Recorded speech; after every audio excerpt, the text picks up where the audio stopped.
Hello, hi. ഇന്നത്തെ അത്താഴത്തിന് സ്പെഷ്യലായിട്ട് നമ്മുടെ കല്ലുമ്മക്കായ് പൊരിച്ചതാണേ. നന്നായിട്ട് ആദ്യം ആവിയിലിട്ട് നന്നായി വേവിച്ചിട്ടുണ്ട്. പിന്നെ അത് ഉരിച്ചെടുത്തു. ഇനി നല്ല മസാലയൊക്കെ തേക്കാൻ വേണ്ടിയിട്ട് മസാലയൊക്കെ റെഡിയാക്കണം.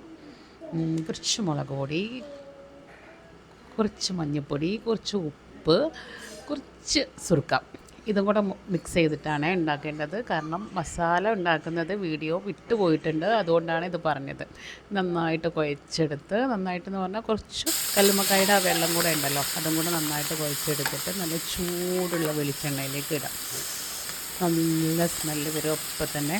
എന്നിട്ട് നന്നായിട്ടൊന്ന് ഇളക്കി കൊടുക്കുക. കുറച്ചും കൂടെ നന്നായിട്ട് ഇളക്കി അതിൻ്റെ സ്മെല്ല് നന്നായിട്ട് വരുമ്പം വേണമെങ്കിൽ കുറച്ചുകൂടെ വെളിച്ചെണ്ണ ഒഴിച്ചു കൊടുക്കാം. അത് ഓപ്ഷണലാണ്, വേണമെങ്കിൽ ഒഴിച്ചു കൊടുക്കാം, അല്ലെങ്കിൽ വേണ്ട. പിന്നെ കുറച്ച് കറിവേപ്പിലയും കൂടെ ഇട്ട് കൊടുക്കാം. അത് നന്നായിട്ട് മുരിയുന്നത് വരെ ഒന്ന് വെയിറ്റ് ചെയ്യുക. ഹാഫ് വേവ് ആണെന്നുണ്ടെങ്കിൽ അങ്ങനെ തന്നെ എടുക്കാൻ പറ്റും. അല്ല, നന്നായിട്ട് മുരിഞ്ഞിട്ട് വേണമെന്നുണ്ടെങ്കിൽ കുറച്ചുകൂടെ വെയിറ്റ് ചെയ്തിട്ട് ഒന്ന് ഇടയ്ക്കിടയ്ക്ക് ഇങ്ങനെ ഇളക്കി കൊടുക്കുക. ഇത് മുരിഞ്ഞ് വരുന്നത് വരെ ഒന്ന് വെയിറ്റ് ചെയ്താൽ മതി. നല്ല ടേസ്റ്റ് ചോറിന് അത് മാത്രം മതി, വേറെ ഒന്നും വേണ്ട. അപ്പോൾ ഇന്നത്തെ നമ്മുടെ അത്താഴത്തിന് സ്പെഷ്യലായിട്ട് ഉമ്മ ഉണ്ടാക്കിയ കല്ലുമ്മക്കായ ഫ്രൈ ആണേ. Okay, bye. ഇൻഷാ അല്ലാഹ് അടുത്ത വീഡിയോയിൽ കാണാം.